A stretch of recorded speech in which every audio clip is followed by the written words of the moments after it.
The United States has a generous refugee program and has provided millions of people fleeing persecution with safe haven.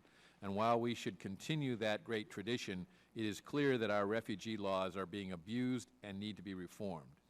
The Refugee Act of 1980 created our current refugee resettlement process, in which the President sets the annual limit for the number of refugees the United States can resettle during the next fiscal year.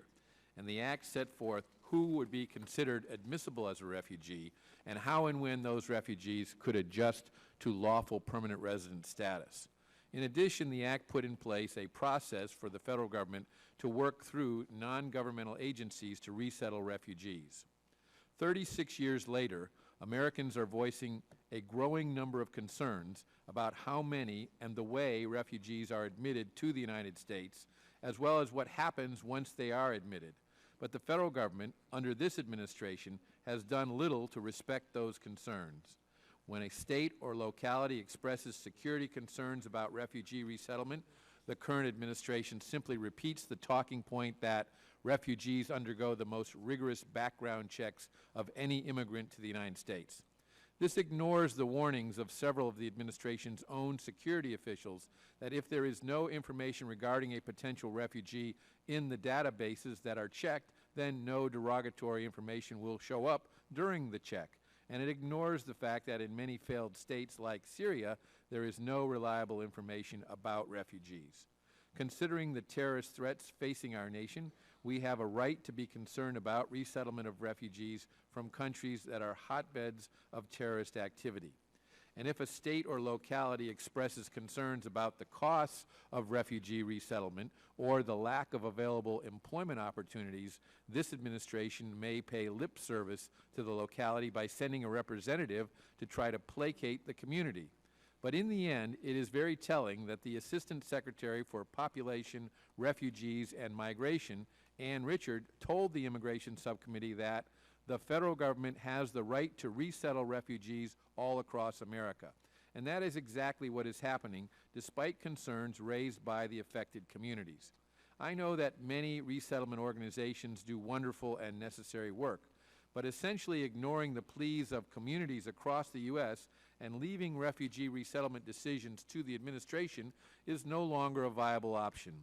Also ripe for change is the process by which the annual refugee ceiling is set. Currently, the President sets the refugee ceiling after, quote, appropriate consultation with Congress, end quote. But such appropriate consultation has become simply a September meeting between the Secretary of State and certain members of the House and Senate Judiciary Committees, at which the Secretary tells us how many refugees the President has decided can be admitted. So Congress has no real say in any numerical decisions. And last year, even when the Secretary did provide us a number during the consultation, the final FY 2016 determination by the President was 10,000 more than what Secretary Kerry had indicated just days before. So among its many reforms, the bill we are considering today, H.R. 4731, sets an annual limit for refugee admissions, curbing the President's limitless power in this area. And the bill places the power in the hands of the states and localities to determine whether or not refugee resettlement is best for their communities. The mass migration from the Middle East across Europe has rightly focused the world on the need to help those fleeing violence or persecution in their home countries. But simply because an individual flees his or her home country does not mean that they should automatically qualify as a refugee under U.S. immigration law, or that they even want to be resettled in the U.S. In fact, the vast majority of those who have fled the Middle East in recent years would prefer to be repatriated once peace is achieved. The Refugee Act of 1980 worked relatively well for several years, but after 36 years, it is time to make some needed reforms. H.R. 4731, the Refugee Program Integrity Act, does just that. I thank the gentleman from Idaho, Mr. Labrador, for his hard work on this legislation, and thank all of our members who provided input.